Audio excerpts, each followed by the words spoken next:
Halo, Assalamualaikum warahmatullahi wabarakatuh. Ya, seperti biasanya pada malam hari ini kita akan live ya dengan tema isolasi mandiri dan dukungan psikososial buat relawan. Nah, pada malam hari ini saya tidak sendiri, saya akan ditemani oleh Pak Dekris, tim dari PSP PMI. Nah, kita tidak hanya membahas tentang tidak membahas tentang isolasi mandiri panduannya, tapi kita coba angkat dari sisi psikologisnya.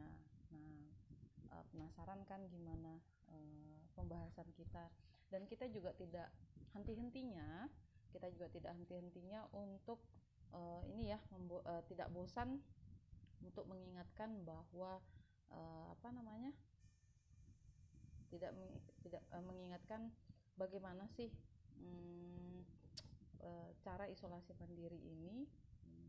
Nah, jangan sampai ada kesalahan kita melakukan isolasi mandiri ini mengakibatkan anggota keluarga kita yang ada di rumah juga akhirnya terpapar COVID-19 karena isolasi mandiri kita yang kurang tepat.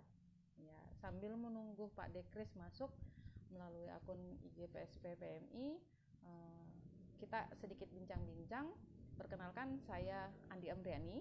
Ya, saya aktif di PMI sejak tahun 2007 dari KSR Perti, dan saat ini saya berada di Kabupaten Berau, Kalimantan Timur, keseharian di PMI Kabupaten Berau. Ya, itu. Nah, Pak D, mana ini Pak D? Pak Dekris. Kita akan tunggu ya sampai teman-teman juga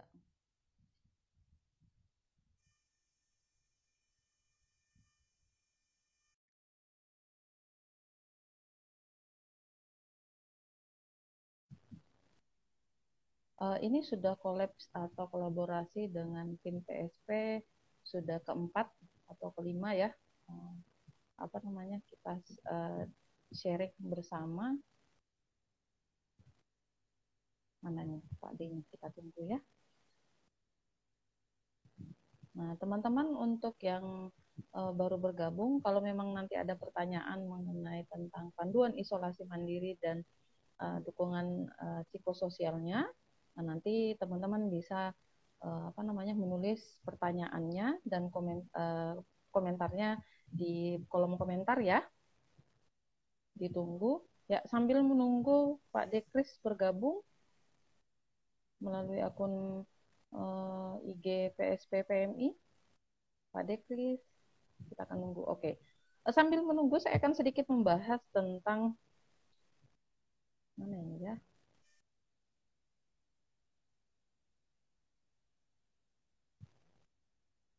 Bentar ya.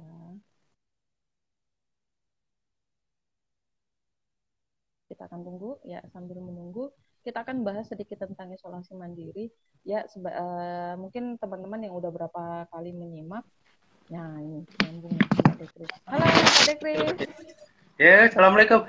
Suaranya kecil Mbak, bisa ini enggak? Kedengaran enggak? Oh, saya yang suaranya kecil ya Pak De ya? Punya Mbak Ria masuk ke Pak De kok kecil itu? Kalau suara Pak De masuk ke Mbak Ria gimana? Bagus. Bagus. Nah. Kenceng. Tapi ini saya kurang. Oh gitu. Pak De coba pakai headset Pak De. Headset. Lagi error juga kebetulan hari ini. Oh gitu. Tapi ya Pak De ya? Ya nggak apa-apa lah, nanti agak ini masih sih kedengeran juga, cuman memang nggak maksimal gitu. Iya. Tapi mudah-mudahan teman-teman yang di rumah dan yang menyaksikan pada hari ini, mudah-mudahan suaranya cukup kencang ya. Gimana kabar Pak Dekris pada hari ini? Alhamdulillah Mbak Ria, kami keluarga sehat, khususnya juga di Lampung, kawan-kawan semuanya sehat, alhamdulillah. Aktivitas tetap juga jalan, tentunya dari lindungan Allah Subhanahu wa taala. Untuk Mbak Ria sendiri gimana kabarnya? Alhamdulillah sehat Pak D. Alhamdulillah juga sehat walaupun kondisi Berau ini kondisinya lagi naik-naiknya. Pada hari ini Ya. 13 orang eh, oh ya. 13 orang terkonfirmasi pada hari ini Pak D. Khusus Di hari Berau. ini aja Jadi ya, totalnya 13 masih ya. totalnya masih tetap 90 Pak D yang terkonfirmasi gitu. Ya, ya, ya. Dan diperburuk sih sebenarnya Pak D di Kabupaten Berau ini rumah sakitnya itu cuma satu Pak D. Nah, Oh, itulah yang memperburuk kondisi dari Kabupaten Berau. Jadi ada beberapa pasien yang terkonfirmasi COVID itu dirawat di rumah dan dilakukan isolasi mandiri di rumah. Nah, ini juga kita akan sedikit membahas pentingnya dari isolasi mandiri karena dampaknya pun kemarin Pak De sama keluarga kami juga nih Pak De. oh Nah, gitu. jadi Ada. sempat ada ya, jadi saya sedikit agak agak apa ya sedih aja karena ada saya tidak usah mengomentari pemerintahan ya Pak De ya, cuman Ya, ya, ya. agak sedikit ini sih karena ada beberapa karena mungkin karena lagi panik ya Pak De ya. Ya, Jadi ya. tidak ada panduan khusus buat apa namanya bagaimana sih isolasi mandiri yang tepat di rumah. Nah itu Pak De. Ya, ya. Nah jadi akhirnya Ini kami ya. sebagai anggota keluarganya yang sedikit mengerti tentang itu, jadi akhirnya kita pandu dari rumah. Kebetulan saya kemarin juga ada berapa hari, seminggu yang lalu Pak De, kami juga isolasi Oh, mandiri nih Pak De karena kontak erat gitu. ya. Tapi keadaan sekarang perkembangannya keluarga sehat Alhamdulillah semua. kami sehat semua Pak De. Syukurlah ya. Alhamdulillah Ya sehat. kalau di Lampung perkembangannya juga malah lebih dari tapi Lampung seprovinsi ya kami ya. Itu hari ini saja 49. Hari ini yang Wah, positif. Kemudian Masya jumlah Allah. total keseluruhan itu 604. Itu Wow, seprovinsi kami. Jadi memang juga banyak ya kami banget. juga sebenarnya iya kewalan juga. Memang sih rumah sakit banyak, swasta juga banyak ya, Ya, tapi bagaimanapun mm, juga ya inilah membuat kepanikan dari masyarakat umum ya, betul, caranya gitu lah.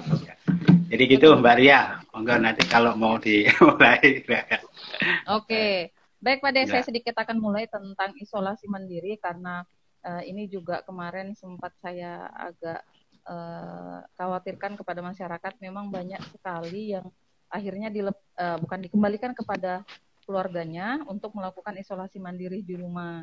Nah, tapi ada berapa yang panduannya yang tidak betul-betul apa namanya ya disampaikan secara detailnya bagaimana sih isolasi mandiri ini. Nah, perlu catatan penting adalah isolasi mandiri ini umpamanya kita nih, umpamanya saya kontak erat dengan anggota keluarga atau yang terkena COVID. Nah, artinya saya isolasi mandiri sebelum saya pulang ke rumah, saya telepon anggota keluarga dulu untuk apa namanya menyiapkan kamar sendiri. Jadi ingat ya teman-teman ya, kita isolasi mandiri itu tidak gabung dengan anggota keluarga lainnya. Ya, jadi Ya, ya. seminimal mungkin kita tidak kontak dengan anggota keluarga. Terus itu kita tetap menggunakan masker dan anggota keluarga di rumah. Terus itu kalau memang tidak ada kamar mandi tersendiri, kita menyampaikan kepada anggota keluarga bahwa harus sesering mungkin apa namanya WC-nya atau kamar mandinya itu selalu dibersihkan dengan cairan disinfektan. Nah, seperti Ya. itu. Jadi Jadi saya sudah sebelumnya dari hmm, yang kena itu jadi supaya inilah ya ya, benar-benar ya betul itu terpisahkan Pak ya. D. Iya, iya Ya, betul. harus tetap pisah dan tetap menggunakan masker. Nah, ini Ya. juga catatan Pak D, kemarin ada beberapa pertanyaan dari masyarakat, bahkan keluarga saya sendiri, itu Mhm. menyampaikan bahwa apakah kita tidak boleh kontak dengan COVID, si positif ini, si klien ini, karena Ya. apa namanya cairan apa perpindahan virus ini apakah melalui cairan keringat. Nah, ini nih artinya eh, Iya, iya. informasi-informasi yang ada di televisi ini belum maksimal tersampaikan kepada masyarakat bahwa apa namanya, virus ini apa namanya, mengeluarkan virus ini dari tubuh manusia itu melalui droplet atau melalui cairan liur. Nah, masuknya ke tubuh manusia kembali itu melalui mulut, hidung, dan kelopak mata. Mata ya. Nah, itu bukan, jadi bukan keringat ya. Banyak salah paham di masyarakat bahwa kita tidak boleh bersentuhan dengan si pasien itu yang terkonfirmasi karena keringatnya, padahal bukan ya. Ini dicatat lagi, berarti apa namanya, bukan melalui keringat ya, tapi melalui cairan droplet atau liur. Nah itu. Nah, kenapa kita tidak boleh kontak atau jaraknya terlalu dekat? Karena ditakutkan adalah apa namanya, perilaku buruk batuk dan bersinnya. Yang biasa Pak De, dulu kan sebelum ada COVID kan kita bersin, bahkan banyak orang yang bersin itu menggunakan ditutup mulut. Terus itu tanpa sadar, setelah itu kita memegang mungkin bagian baju atau mungkin bagian celana. Nah, ditakutkan disitulah proses perpindahan ke dari si positif ke yang sakit. Nah gitu. Mungkin bersalaman. Makanya sekarang kan kita salamannya pakai siku atau pakai kaki. Nah itu. Jadi tidak ada kontak langsung dari tangan. Nah itu. Tapi gini, mungkin Mbak Ria, kontak ini tadi sebentar, yang untuk misalnya salaman memang enggak karena takut yang misalnya. Tapi kan sentuhan, tadi kan misalnya karena keringat itu memang enggak ngaruh gitu ya. Cuman untuk kontaknya tadi, mungkin itu tadi habis bersin atau mungkin batuk, kalau kena ke anggota badan, nah itu kan mungkin juga tidak boleh ya gitu ya. Bukan keringatnya, tapi mungkin badan kita ini juga badan yang itu terkena gitu, bisa jadi itu ya Mbak. Iya Pak De. Jadi bisa jadi, makanya tetap sih sebenarnya kalau memang mau salaman, kan di awal-awal juga kita sudah diajarkan selain kompak siku, yaitu kita berjauhan. Nah, gini. Ya kayak Betawi ya Pak De. Pak De bukan orang Betawi ya. Betawi, kayak Jawa Barat, ya Sunda juga. Iya sama ya Pak De ya. Nah, jadi gini aja. Nah, atau enggak pakai kaki. Kalau memang takut, udahlah, nggak usah lah. Kita tetap jaga jarak. Nah, ini juga nih penting nih Pak De. Banyak masyarakat yang bilang, saya takut ketemu sama orang baru. Padahal kan yang kita waspadai bukan orang baru, justru orang terdekat kita. Nah, itu yang Pak De yang malah gitu ya penjelasannya. Gimana penjelasannya? Orang dekat kita malah yang ditakuti, tapi orang baru tidak takut, ini gimana penjelasannya Mbak Ria? Nah, jadi begini Pak De. Kan gini, kalau sampai orang terdekat kan kita kadang kenal nih Pak De, akhirnya percaya nih, oke kita nggak apa-apa nih buka masker karena kita kenal sama dia, kita dekat sama dia, nggak enak kalau umpamanya kita bicara pakai masker, akhirnya dibukalah maskernya. Nah di situ proses. Nah karena kami juga jujur sama keluarga kemarin juga gitu Pak De. Jadi karena ya udahlah, kita udah hari-hari ketemu sama dia, udah apa namanya, udah sering kesini, berkunjung ke rumah, sering main ke rumah, ya akhirnya ya itu Pak De terjadi, kita tidak menggunakan masker. Nah karena kan di rumah gitu loh Pak De. Nah akhirnya 2 hari kemudian Pak De, kita mendapat kabar bahwa orang tua si anak ini itu positif Pak De, karena kan aktivitas orang tuanya kan dia bekerja juga. Nah, di situ kontaknya Pak De. Nah, akhirnya kami bilang, wah, ini. Akhirnya ya justru itu membuat pelajaran kepada kami bahwa ya jangan apa namanya, walaupun teman sendiri, walaupun keluarga sendiri, jangan terlalu apa namanya, ya kita anggap semuanya adalah ODP. Nah, gitu, ya, jadi itu tadi bahayanya orang dekat tadi ya, bukan orang baru ya gitu ya. Tapi bagaimana mungkin masyarakat itu orang baru itu yang dianggap bukan ya, selain memang orang nggak dikenal, mungkin kan orang baru yang pendatang. Nah yang dikhawatirkan kan yang pendatang yang dari kota mana yang mungkin kena zona merah ataupun bahkan oranye dan sebagainya itu kan. Nah itu kan termasuk dikatakan orang yang baru datang. Mungkin itu juga masyarakat itu seperti itu ya Mbak. Ya Pak De, betul. Karena kebetulan di Berau ini kan Pak De, apa namanya, perusahaan tambang batu bara kan karyawannya bukan saja orang lokal, tapi dari Pulau Jawa juga ada, macam-macam, Pulau Sulawesi juga ada Pak D. Jadi semua banyak pendatang. Nah, seperti itu Pak D. Jadi klaster perjalanan itu cukup banyak di sini juga.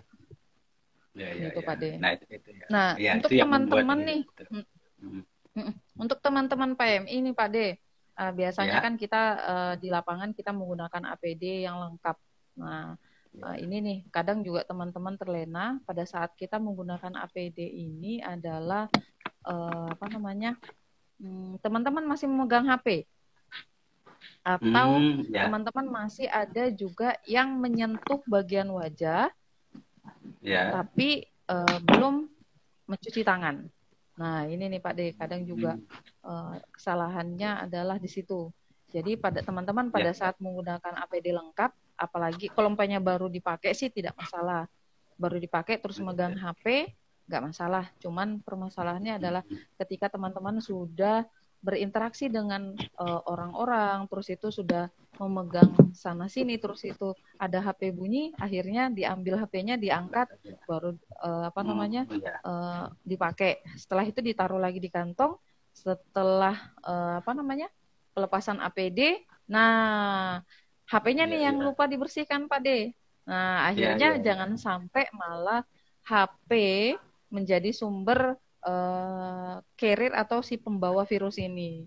Itu yang sampai jangan lupa. Terus itu pada saat pemakaian APD, baik itu masker, baik itu apa namanya kacamata atau pelindung wajah, seminimal mungkin kalau memang teman-teman belum mencuci tangan apa namanya menggunakan sabun, jangan menyentuh bagian wajah dulu.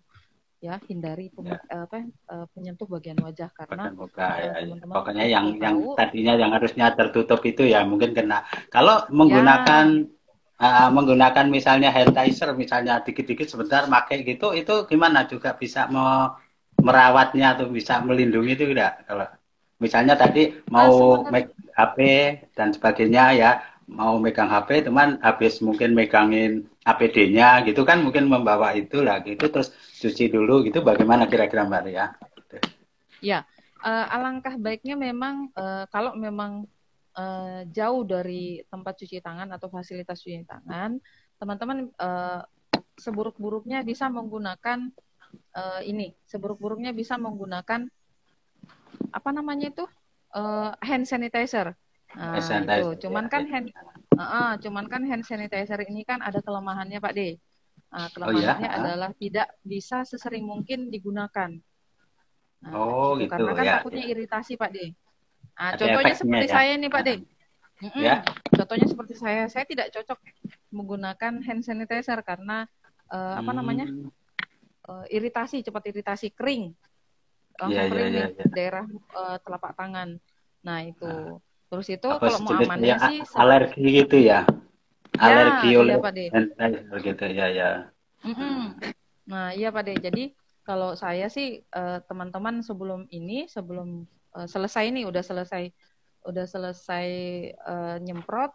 Nah HP-nya yang sudah dipegang disuruh jejer tuh di apa namanya di meja. Terus itu ada relawan khusus yang juga membersihkan HP teman-teman ini. Nah, gitu karena kan khususnya di Kabupaten Berau ini menyemprotnya itu di daerah yang ada terkonfirmasi positif Pak D. Nah, jadi tempatnya kan bisa saja zona merah, umpamanya di kantoran ada yang positif atau di rumah tersebut ada yang positif, maka teman-teman turun untuk menyemprot gitu Pak D. Jadi bukan fasilitas umum aja yang disemprot. Nah, catatan juga buat teman-teman yang ada di rumah pada saat melakukan perawatan keluarga yang di rumah memperhatikan suhu tubuh yang dirawat sama apa namanya menghitung pernafasannya, berapa frekuensi pernafasannya per 1 menit dan itu dihitung bersamaan dengan pada saat kita mengukur suhu tubuh. Nah, itu secara bersamaan Pak D.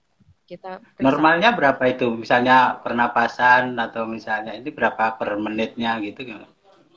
Kalau pernafasan Pak D, masing-masing manusia itu berbeda, apalagi tergantung dari aktivitasnya. Nah, tapi kalau karena kita kondisinya di rumah, maka kita menghitungnya patokannya di awal Pak D. Jadi umpamanya di hari pertama kita melakukan hitung pernafasan.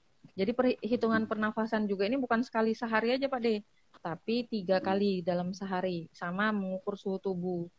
Kalau sudah terjadi gejala, ya umpamanya sudah ada gejalanya nih Pak D, umpamanya batuk ringan, terus itu terjadi demam. Jadi itu yang diukur. Tapi kalau selama dia tidak ada gejala, umpamanya demam atau meriang atau batuk, tidak masalah Pak D, sehari sekali tidak apa-apa diperiksanya. Dan tentunya teman-teman harus punya catatan. Nah, kembali lagi.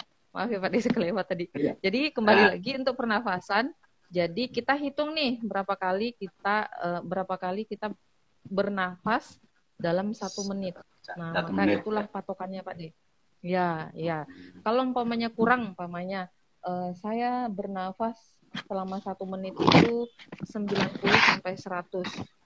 Nah, tapi dianggap normal kalau umpamanya dia tidak merasa ngos-ngosan atau mungkin berat. Nah, itu dianggap normal. Jadi itu patokannya dia. Nah, setelah itu 2 hari kemudian diperiksa lagi, mungkin menurun.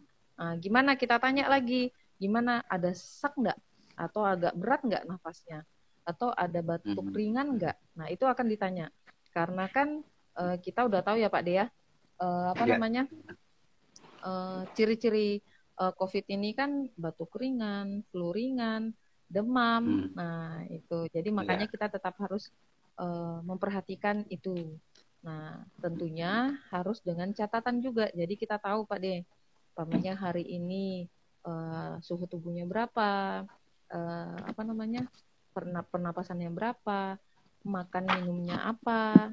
Nah, gitu Pak D. Oke Pak D, mungkin itu aja dari penyampaian untuk, atau Pak D ada pertanyaan mengenai perawatan keluarga Pak D? Ya, boleh. Ini gini, memang kalau temanya yang hari ini mungkin juga teman-teman juga sudah membaca dukungan bagi relawan pada isolasi mandiri. Mungkin kan fokusnya itu arahnya ke relawan. Sekarang itu yang dirawat, yang diisolasi itu relawan. Sekarang biasanya relawan itu apa yang kira-kira dirawatnya secara isolasi mandirinya itu, apakah memang ada juga relawan yang memang ini mungkin dari pengalaman Mbak Ria selama pelayanan untuk PK ini, untuk arahnya ke relawan-relawan seperti apa? Mungkin itu dulu Mbak Ria. Nah, ini nih Pak D, kadang malah yang panik, yang parnoan itu sebenarnya teman-teman relawan sendiri. Jadi pada saat cek gini nih, kami tiap hari nih Pak D, tidak ada WFA di markas karena staf markas itu cuma 3 orang Pak D kami.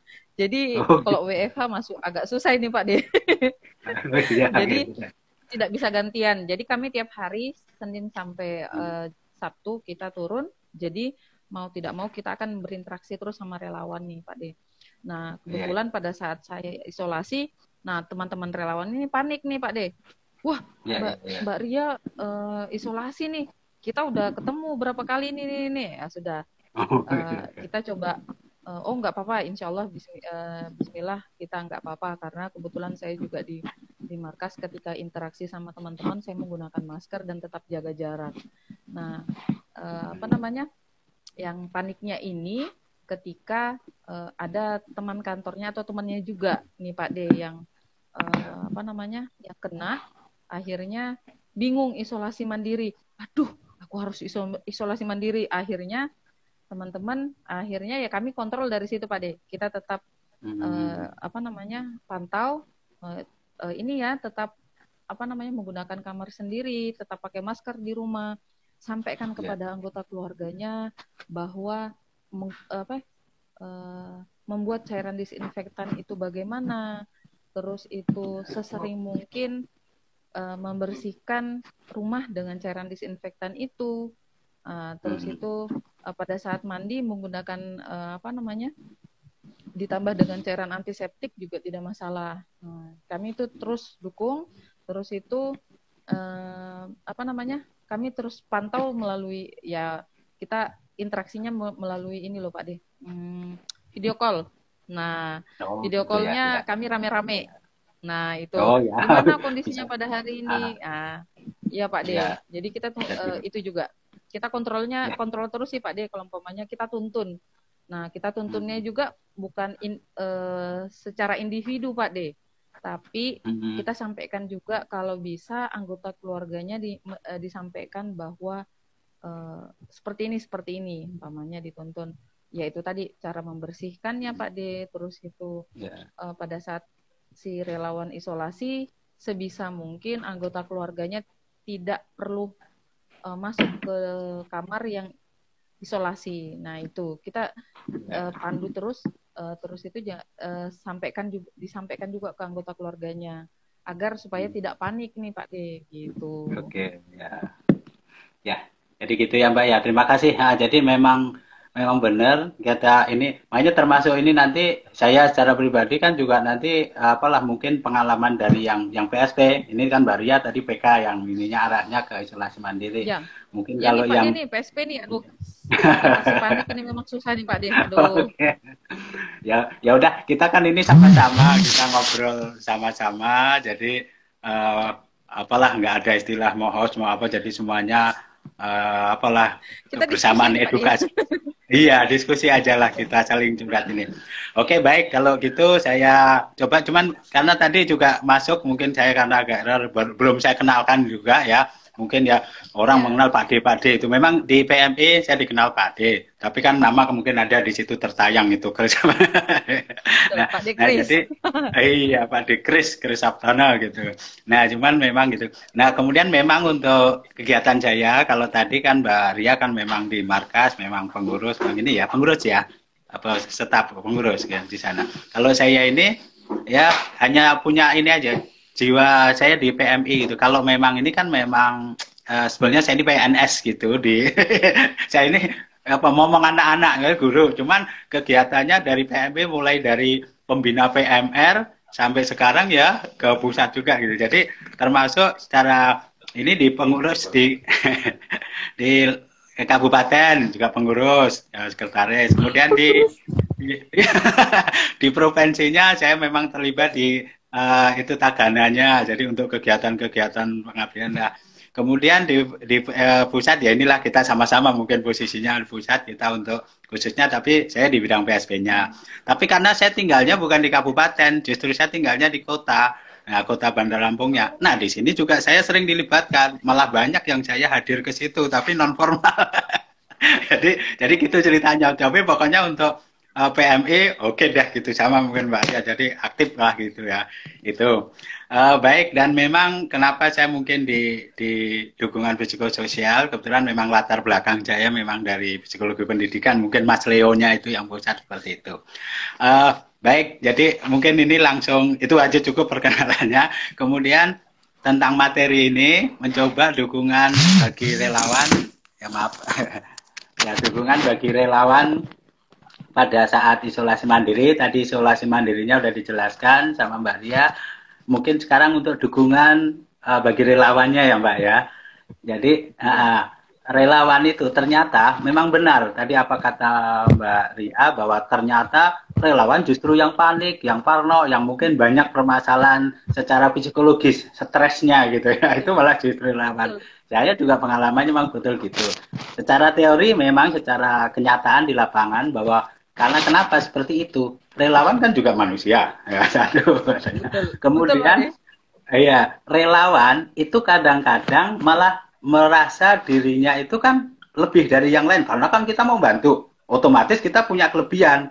Nah, dari disitulah yang kadang-kadang dari diri kita sendiri malu untuk misalnya, katakan misalnya pembagian. Waduh, kalau yang katakan penyintasnya belum cukup, kita kan nggak enak kan, malu, nah itu. Padahal kita butuh gitu. Termasuk orang luar yang mau menghargai kita, bagi-bagi misalnya apa yang seharusnya kita butuh, tapi oh nanti dulu kan relawan, ini untuk penyintasnya dulu dan sebagainya. Akhirnya kita yang melakukan, akhirnya kita juga yang kena karena kita butuh. Nah itulah akhirnya terjadilah bahwa punya dampak-dampak yang secara psikisnya mungkin stres, mungkin secara ya fisiknya ya tadi lah mungkin ada penyakit-penyakit dari secara fisiknya, mungkin nanti perlu di medis dan perlu juga perawatan. Nah kan gitu, itu yang kita awali dulu. Jadi memang benar bahwa relawan itu ternyata perlu dukungan.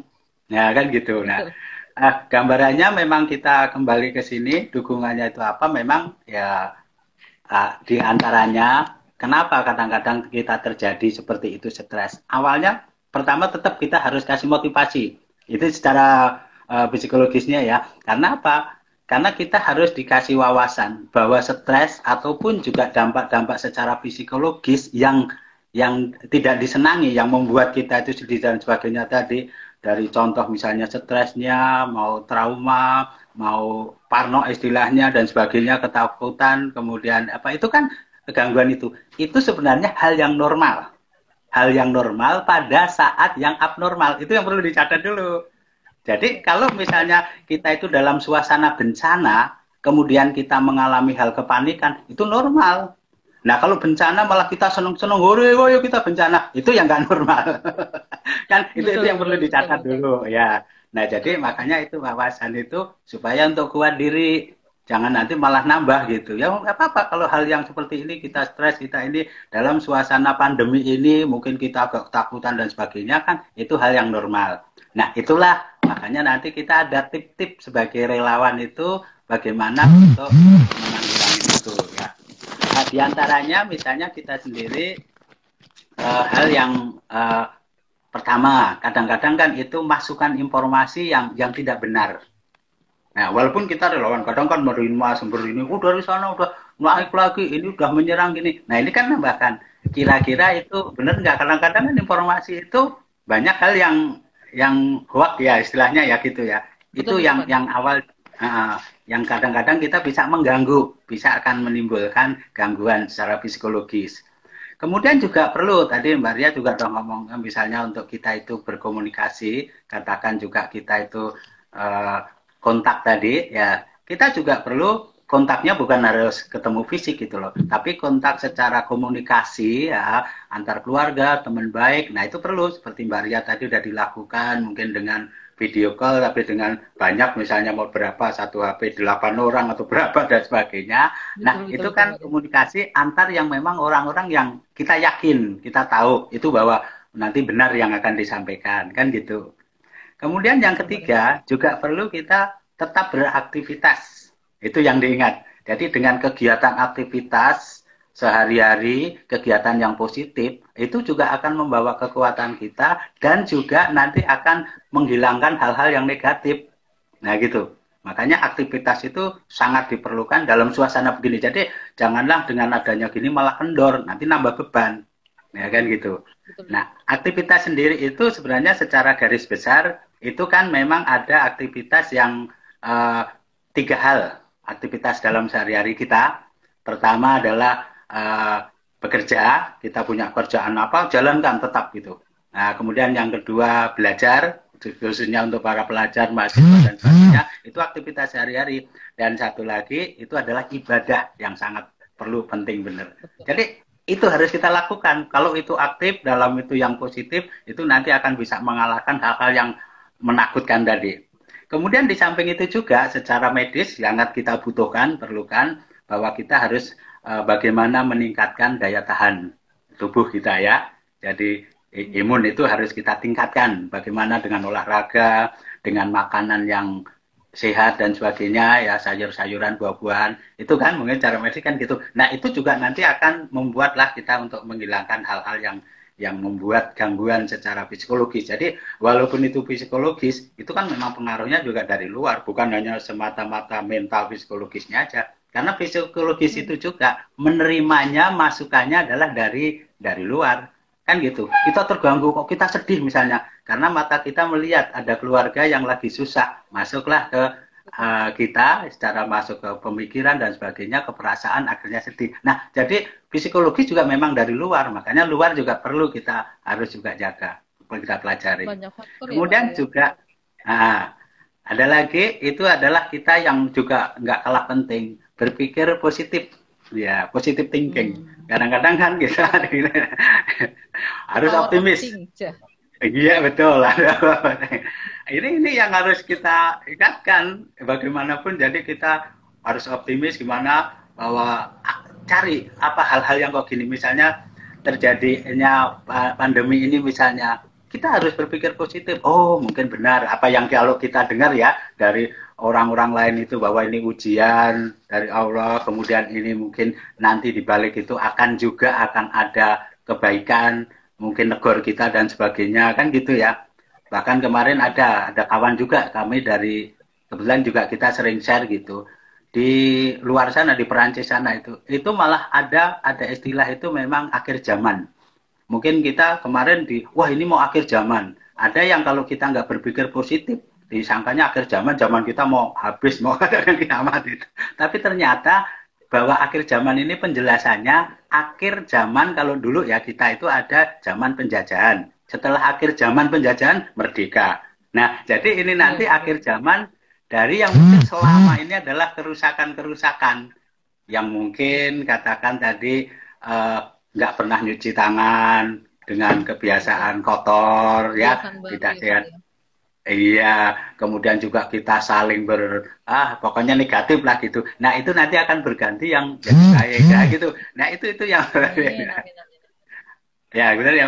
Mungkin itu masukan dari kami, maksudnya dari PSP itu memang ada itu tipe peduli diri itu diantaranya. Ada satu lagi dan ini sangat penting dan ini kekuatan yang paling kuat adalah selalu berdoa. Ya, betul. Jadi berdoa betul, ini dengan cara apapun, dengan bagaimanapun kan berdoa itu adalah hubungan antara manusia dengan Allah, dengan Tuhan kan. Jadi bagaimana yang bisa ini. Bahkan yang namanya berdoa bukan hanya yang pakai aturan aja. Setiap saat kita harus selalu sadar, kita harus selalu katakan bahwa selalu ada bahwa sadar, ingat kepada yang kuasa ini, yang membuat hidup ini. Kemudian juga kita harus percaya kalau hal-hal yang seperti ini adalah memang dari Tuhan yang mengaturnya. Kemudian satu lagi kepada Tuhan itu taat. Kita udah taat belum? Jadi taat dengan aturan Allah itu mana yang harus kita jalankan, mau dilarang. Nah, makanya terjadi bencana mungkin jadi juga kalau di dalam hal yang seperti bencana ini mungkin mengingatkan ya diantaranya kita tuh umatnya mungkin ada kesalahan dan sebagainya. Nah, itulah pelanggaran karena tidak taat tadi gitu. Nah, kalau dari keenam itu tadi, itu salah satu trik untuk misalnya mendukung tadi, membantu pemulihan ya relawan-relawan yang agak kena terbeban tadi. Mungkin seperti itu gitu. Apa mungkin celingan-celingan kita kan curhat aja kita ngobrol lewat sama. Nah, itu.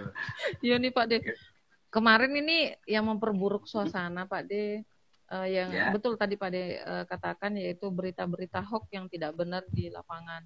Nah kemarin juga kami sempat dapat berita hoax malah orang terdekat kita yang menyebarkan, maksudnya tetangga.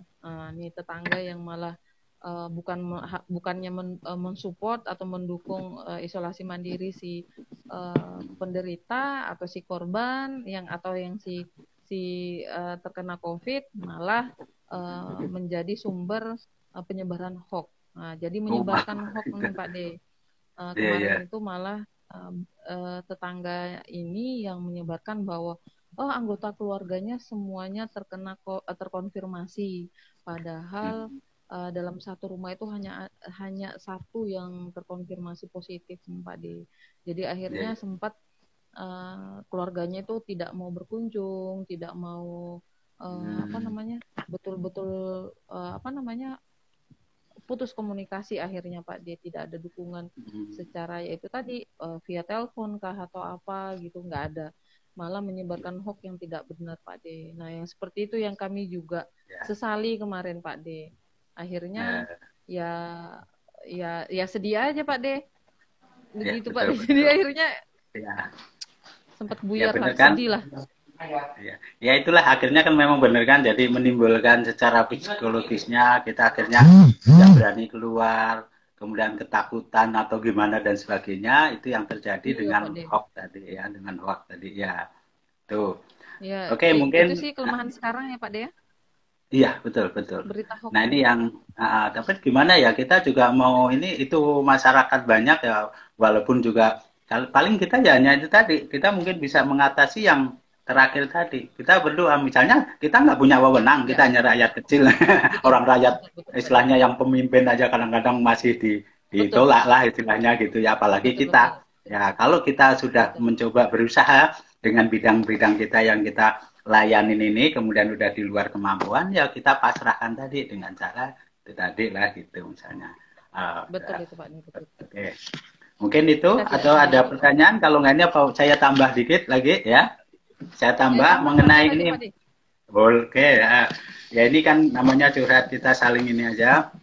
Uh, ada yang mungkin juga kita penanganan bagi kami khususnya ya yang untuk PSP mungkin kalau tadi memang kita walaupun satu organisasi kita sama-sama PMI kan kita punya bidangan tapi saling. Nah makanya ini saya selalu juga dengan di pusat itu ada Mbak Mala, kemudian juga teman-teman ada dari kami Mbak Ropi ini kita bergabung gitu. Memang cocok itu tadi karena memang antara luar dalam kan memang kita harus gabung tadi cara fisik maupun psikis Betul, tadi. Nah gitu ya. Nah jadi kita nanti juga kalau kami juga menangani di dalam bencana khususnya yang juga ya seperti ini ada juga pertolongan pertama ya gitu. Cuman ya, pertolongan pertamanya secara psikologis juga gitu. Nah ini yang nanti kami akan juga sampaikan misalnya menanganinya bukan juga langsung memberi obat dan sebagainya gitu. Tapi contoh betul, saja kalau misalnya ada penyintas atau juga kita lah di tetangga kita, lingkungan kita yang terkena tadi sekarang ini kena COVID gitu. Nah kita juga ya berusaha membantu dengan protokol dengan aturan yang memang harus kita jaga juga kesehatan kita betul. itu ada 5 langkah Mbak Ria ya. Ya ini juga untuk Mm-mm. kawan-kawan semuanya jadi 5 langkah ini jadi bukan hanya cari pacar aja 5 langkah ya di PSP juga ada 5 langkah namanya PFA ini ya psikososial first aid itu. Nah jadi itu yang pertama itu harus kalau kita nanti ada katakan penyintas atau kayak pasien lah di istilah medis itu, kemudian penuhi dulu kebutuhan. Jadi kita bukan, oh dia lagi ini, katakan stres, langsung kamu kena masalahnya apa? Nggak masuk, nggak kena. Mungkin juga akan nggak kena. Tapi kita harus langkahnya itu memenuhi kebutuhan dulu.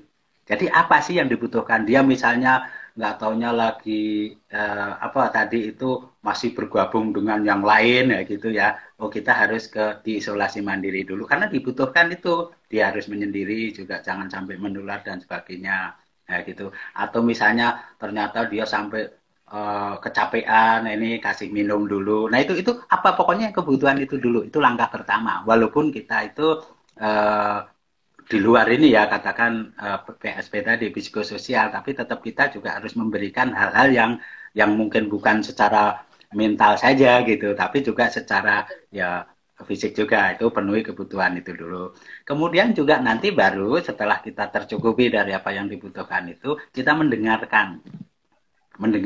mendengarkan itu beda dengan mendengar kalau mendengar ya kita dengar udah kemana gitu tapi mendengarkan itu maksudnya sebenarnya kita seperti kayak observasi atau kita itu mau menyelidiki lah gitu mencari data itu Betul. istilahnya mendengarkan apa sih sebenarnya yang jadi keluhan yang jadi yang dirasakan yang nanti arahnya untuk kita Oh, bantu itu kan gitu nah itu jadi betul. kita mendengarkan setelah kita tadi kecukupan. Nah, setelah kita nanti mengetahui permasalahannya atau penyakitnya atau katakan keluhannya itu apa, nah nanti terus juga yang langkah ketiga itu kita harus menerima apapun ya, walaupun itu tadi katakan punya gejala secara medis, tapi kita orang psikologis kita terima dulu. Kita terima, maksudnya jangan sampai ditolak. Oh itu bukan punya ini saya udah nanya ini ditinggalin, bukan seperti itu. Tapi kita terima. Jadi oh kita nah ini terus nanti baru yang keempat itu kita akan membantu. Kalau memang apa yang tadi memang bisa di bidang kita, di bidang sesuai Mm-mm. masing-masing. Kalau memang permasalahannya kebetulan PK mungkin Mbak Ria langsung bisa nangani bisa. Kalau kami hal-hal yang ke stres, kemudian mungkin ada anak yang trauma, kita kasih hiburan, kita kasih ajak main-main, nyanyi-nyanyi misalnya itu kalau di PSP ya. Nah itu kita bantu itu yang langkah keempat. Nah, tapi kalau memang di luar daripada wewenang kita atau di luar kemampuan kita, baru nanti kita arahkan, kita rujukkan. Ya, jadi nggak harus kita itu juga harus menyelesaikan. Oh, ternyata bahwa ini sudah penyintas ini perlu isolasi mandiri. Ya terus jelas nanti dari PSP nyerahin ke PK. Karena yang Betul, lebih betul, paham, betul. yang lebih ini kan PK mengetahui itu. Kami nggak begitu paham. Cuman kita punya tim itu. Termasuk kalau memang itu juga nanti permasalahannya medis. Nah ini punya pengalaman Mbak Ria dikit ya. Saya Iya. mengenang dulu tahun 2010, jadi udah 10 tahun yang lalu, waktu Mm, bencana tsunami di Mentawai, itu kan mm, ada penyintas itu, yang bapak-bapak itu juga begitu. Pokoknya dia sedih kayak ini, kami deketi dari tim PSP itu, kenapa saya tanya itu, dia juga napasnya gini-gini ini, ternyata bahwa dia itu memang punya penyakit paru-paru gitu. Jadi dia Oh, ngomong susah, saya pikir punya beban secara mental gitu ya. Nah iya, ternyata iya. memang beban paru-paru diselidiki bahwa memang ya sebelumnya ada TBC dan sebagainya. Ya udah, kami jelas di luar kami, tapi tetap kami tadi layani dulu. Oke, Betul. ya kan. Kami manggil tim yang dari medis itu, kemudian datang. Nah, ini juga seperti itu tuh namanya rujukan. Tetapi kan langkahnya juga dari kami dulu kan gitu. Betul. Ya itu. Betul. Dan bahkan kami pernah juga dapat ini masukan, masih di Mentawai itu yang misalnya karena dulu yang awal-awal yang masih PSP-nya baru yang katakan turun itu banyak pengalaman. Nah, dulu di sana juga ada gitu. Ada anak yang tinggal katakan sebatang kara. Ibunya udah nggak ada, rumahnya hancur, udah keseret itu ombak, kemudian sekolah nggak ada, keluarga nggak ada, kemudian ditemukanlah sama relawan-relawan. Nah, setelah itu diberikan ke dinas sosial. Dinas sosial belum bisa ngatasi, diserahkan di dinas pendidikan. Udah diikutkan sekolah, di apa, dididik supaya nanti juga bisa kembali normal. Belum bisa. Nah, ternyata mereka menyerahkan ke tim kami di PSP gitu. Gimana ininya gitu. Ya Hmm. udah, kami bantu dengan cara saat itu pengalaman yang memang masih terkenal itu diajak ngomong aja susah, udah dikasih baju tas, tapi ngikutin pelajaran ya cuman belakang aja. Nah, akhirnya serahkan kami, ya sudah kami ambil, kami ajak misalnya ke pasar, nanti ditunjukin apa kita ini. Pokoknya untuk komunikasi dulu, bagaimana itu untuk Betul. komunikasi nyambung enggaknya. Susah juga, tapi setelah itu bawa ke tempat mainan ini, nggak mau ininya geser-geser-geser. Nah setelah ada di tempat yang lain kami jalan lagi nawarin dia tinggal di situ aja. Nah tinggal di situ berarti dia itu ingin itu yang dimiliki kan gitu ya. Dia mungkin pengen itu. Baru ditanya mau yang ini gitu ngangguk gitu. Nah udah ya udah dibeliin dikasihin di ini. Terus dia udah mulai nyambung percaya meningkat meningkat meningkat akhirnya komunikasi tahu dibongkar masalahnya apa-apa baru ketemu. Nah ini juga perjalanan yang bidang kami yang tadinya dari lain gitu. Nah, saling. Jadi kita itu memang harus sama-sama. Kita saling mengisi nggak bisa ini. Tapi Itu saya pengalaman. menariknya ini Pak De. Yang Ah, menariknya adalah yang lima Pak D sebutkan tadi. ya ya. Yang saya Ah, menariknya adalah kita harus menerima. ya Menerima betul. itu dalam artian berarti memang betul harusnya memang relawan PMI ini kalau di PP kan ada yang namanya kematangan emosi. Nah, kalau di PP atau di PK juga ada kematangan emosi dalam artian begini Pak De. Umpamanya nih contoh kondisinya kan kita lagi COVID nih. Contoh Ya, berarti gini, kalau umpamanya dia baru didiagnosa sebagai uh, positif. Nah, positif COVID. Artinya kan dia pasti si individu ini pasti apa namanya down duluan. Wah, aku kena nih. oh ya. Wah, Betul. akhirnya mungkin timbul masalah, mungkin timbul Hmm. masalah bahwa wah saya sudah pokoknya entah mau bagaimana lagi, mungkin paniknya akhirnya linglung, bukan linglung, mungkin Pak saking paniknya akhirnya dia terdiam, mungkin seperti itu, akhirnya mungkin ini hanya bayangan saja aja ya Pak Dea, Ya, ya. apa namanya, mungkin dia menghayal jatuh, terus itu kita ketemu, terus itu kita coba ajak diskusi, kenapa, mungkin perlu minum, mungkin contoh gitu ya Pak De, mungkin perlu Ya. minum, akhirnya dia kita mulai tanya dari mana, akhirnya dia cerita bahwa saya habis periksa dan akhirnya saya apa namanya dia mengatakan bahwa saya positif COVID. Nah, artinya si saya atau umpamanya saya yang menanya ini, kita tidak boleh panik duluan ya Pak De ya. Wah Ya, ini anu ya. nih, wah COVID Ya, harus ya. jauh-jauh nih. Nah, berarti begitu ya Pak Dia? Iya, ya. Dari poin ketiga tadi yang Pak Dia sebutkan harus menerima, Nah, artinya menerima. kita harus mengatasi diri kita sendiri dulu, si penolong ini. Betul, Gitu. betul, Ya, ya. gitu ya Pak Dia? Iya, jadi benar, pokoknya kita ini namanya menerima tadi, apa saja yang ada termasuk ya seperti tadi, kalau kebetulan yang kita terima dengar bahwa eh, mereka itu atau dia itu misalnya positif tadi katakan sudah jelas itu ini, bukan terus kita juga ngelarang, tapi tetap kita Betul, pelayanan dalam bentuk juga tetap kita ada batas, ada aturannya, kita betul, harus jaga juga betul. APD-nya, kemudian juga jaraknya, kan gitu. Kita melayani untuk semua, bukan hanya yang untuk yang sakit aja, yang sehat aja kan juga ada batas-batas. Nah itu yang kita lakukan, tapi ada kesan itu bukan kita nggak mau, gitu loh. Tapi tetap Ya, kita harus tidak bisa melayani. Gitu. tidak bisa Iya, menyembunyikan ya Pak Dea. Karena iya, namanya juga manusia. Ya, karena ya, tadi Pak Dea kan betul.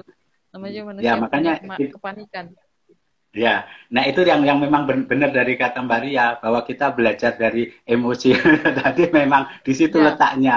Jadi bagaimana untuk menghadapi. Tapi itu tadi nanti memang kita saling temukan. Kalau kita nanti digabung dengan cara berpikir positif, kemudian kita bisa pasrah, betul dua Pak Dea. itu juga nanti akan bisa terpenuhi. Tapi kalau kita nggak biasa untuk membiasakan yang seperti itu, kita memang susah membiasakan yang Betul Pak Dea. untuk menghadapi katakan itu tadi bisa nerima kita mengakui kemudian kita apa bisa melayani itu tadi kan gitu. Nah makanya ini tadi sebenarnya secara psikologis emosi tadi ya Mbak Ria ini saya tambahkan dikit Ya, betul. emosi itu kita bisa juga mengatasinya dengan cara sebenarnya membiasakan emosi itu kan suatu perilaku manusia yang timbul secara dari mental dari watak ya atau watak atau katakan karakter gitu itu semuanya bisa kita lakukan termasuk itu tadi relawan tadi kata rela itu kan ikhlas ngomong ikhlas kan gampang loh saya udah ikhlas gitu ya karena kan gitu Betul. ya Betul Pak Dea. oh, saya udah rela Saya kok gitu sepakat tapi itu Pak baru Dea. iya tapi diputus pacar aja sudah stres sudah sakitnya gini ya itu di mana letak letak relanya kan gitu ya nah jadi Betul Pak Dea. cara-cara itu rela itu kan harus melepaskan apa yang kita miliki kita harus paham dengan tadi juga ke Allah ketuhanan tadi bahwa semua itu adalah milik Allah nah itu kita tanamkan kemudian ikhlas itu adalah memberikan orang lain dengan ikhlas kita tidak pamrih itu kalau kita membiasakan dimulai dari kecil saja tadi relawan itu membantu mungkin kita belum bisa yang namanya membantu kan tidak harus memberi secara finansial kan nggak harus uang nggak harus Betul. harta benda dan sebagainya kita membantu itu mungkin dengan oh kita akan ada nanti orang lewat di sini kok ada di tengah jalan ada batu daripada orang itu nanti keselandung berbahaya coba kita ambil batunya itu kalau udah biasa membiasakan itu nanti perbuatan rela itu akan gampang tapi kalau biarin aja itu siapa yang naruh buata ini nggak urusan saya susah untuk nanti Betul. berjiwa relawan itu susah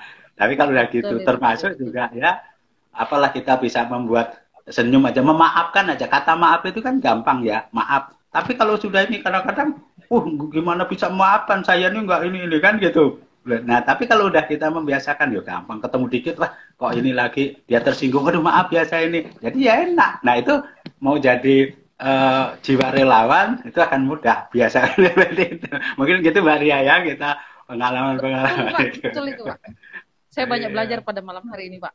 Wah, saya juga belajar ini sama Mbak Ria baru ketemu ini tapi pas itu kita untuk ini saling inilah ya. Ya, Oke Pak mungkin De, itu ini kan tinggal berapa menit lagi nih Pak De. oh Mungkin iya ya. ada, Betul. coba kita lihat ada pertanyaan nggak Pak De? Tinggal berapa Oh, menit? ya. 4 menit atau 3 menit ini Pak De? Oke, ini tadi juga Wah, ada yang masuk kayaknya banyak pertanyaan. fansnya Bapak aja ini Pak. Iya ini terima Ini kasih ini banyak. ada Mbak. Oh ya, ada Mbak Robi, ini saya panggil dulu, ada Mas Sony, Mas ada ya Ojek. memang Iya, saya juga kalau udah pas gini kadang-kadang kelewatan ini. Nggak tahu ini tim-tim saya yang tak suruh ngerekap ini tadi ini nanti berapa ini. Kalau udah pas gini kan nggak ya udah. Ya udah jadi mungkin kalau Oke, baik waktunya teman-teman, memang kalau memang ada pertanyaan, silahkan ya komen di bawah silakan. kolom Nah, komentar. belum ada masuk pertanyaan. Oh. Belum ada ini Ya Pak udah. De. Ini pada fans-fansnya Bapak nih. Oh Yang ya. menyampaikan, Pak De sehat ya. Ya. Ya, terima kasih. Luar biasa perbincangan kita pada malam hari ini. Sayang banget teman-teman kalau Mbak yang tidak mengikuti perbincangan kita pada malam hari ini. Ilmunya banyak banget ya. Dan teman-teman yang masih stay, masih masih mengikuti perbincangan pada malam hari ini, kami banyak terima kasih karena waktunya tinggal beberapa menit saja. Mungkin Pak D ada yang ingin disampaikan atau kata kunci daripada malam hari ini atau kesimpulan lah. Ya. Oke, baik Mbak Ria. Pak D, ada pertanyaan Pak D. Oh iya. Apa itu? Bagaimana isolasi mandiri untuk orang tanpa gejala dan bagaimana dukungan psikologinya? Nah, gini Pak D. Nah, oke, saya jawab dulu untuk ini Pak D, isolasinya. Iya. Nah, oke, untuk isolasinya tetap seperti seperti pasien, bukan pasien, klien-klien lainnya, itu tetap sama perlakuannya, tetap di kamar sendiri, tetap menggunakan masker, etika batuknya dijaga, sering-sering membersihkan kamarnya, jaga kebersihannya, sering cuci tangan, tetap jaga jarak dengan anggota keluarganya. Jadi tetap tidak ada perlakuan istimewa antara yang bergejala maupun yang tidak bergejala. Jadi tetap suhu tubuhnya dan pernafasannya dikontrol tiap hari, makanannya diperiksa, makanannya diperhatikan dan segala kebutuhannya tetap diperhatikan. Jadi tetap tidak ada perbedaan. Nah, gitu Pak D. Oke. Lanjut untuk psikologinya Pak D. Oke. Untuk psikologinya juga tadi sebenarnya secara singkatnya saja dari yang kita punya tip tadi, harus kita bagaimana menyaring informasi yang benar, yang supaya nanti nggak mempengaruhi mental kita. Kemudian komunikasi tetap, kita harus dengan komunikasi lewat HP, lewat video call-nya, lewat apa itu tetap kita jalin. Tidak harus tatap muka langsung, tapi kita komunikasi dengan alat-alat kita. Kemudian tetap beraktivitas, jangan sampai ditinggalkan. Kalau nanti nganggur, angan-angannya melayang-layang kemana, tapi kalau aktivitas positif, itu juga nanti akan menghilangkan hal-hal yang parno gitu. Kemudian juga tetap jaga fisik kita ya, untuk menjaga imun kita supaya nanti juga akan menguatkan dengan badan yang sehat, kan nanti juga mental kita juga bisa juga jadi sehat ya. Kemudian berpikir selalu positif dan jangan lupa berdoa. Itu ringkasnya untuk psikologisnya secara itu. Mungkin gitu ya Mbak Ria. Saya juga akan menyampaikan ini untuk menutupnya ya. Untuk menutupnya bahwa kami terima kasih atas nama ya saya secara pribadi maupun juga dari PSP udah diundang di PK ini, kita bisa bergabung dan besok-besok lagi kan masih ada juga, itu ada jadwalnya minggu yang akan datang, Sabtu Minggu, dan saya juga ini saya informasikan khusus untuk saya besok tanggal 16 untuk itu ranking apa istilahnya untuk kegiatan hari ulang tahun kita PMI. Saya juga akan ngisi tanggal 16 itu cuman di provinsi. Cuman lewat IG juga, IG-nya pakai PSP. Jadi nanti silahkan untuk mengikuti. Kemudian tanggal 17-nya ya nanti kami juga kirim. Nah, jadi itu tetap juga dari bidang PSP-nya. Kami juga akan mengisinya ke situ, tapi juga untuk semuanya. Itu informasi dari kami. Sekali lagi terima kasih. Ya, kami sampaikan. Salam untuk seluruh dari pengurus PMI yang ada di Berau, Kalimantan Timur, jauh di sana. Kalimantan Timur itu yang memang bakalan jadi ibu kota, insya Allah kalau nanti karena berarti jadi pilihan kan seluruh ini yang terbaik sana. Kami juga terima kasih dari pusat, dari provinsi, dukungan untuk kami semuanya. Mungkin itu saja Mbak Ria, untuk Mbak Ria khususnya, sekeluarga mungkin sering, ya terima kasih. Terima kasih.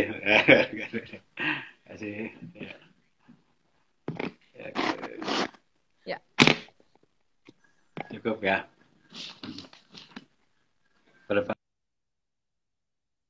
Oke, baik teman-teman yang ada di rumah, terima kasih yang pada hari ini tetap standby untuk mendengarkan kita.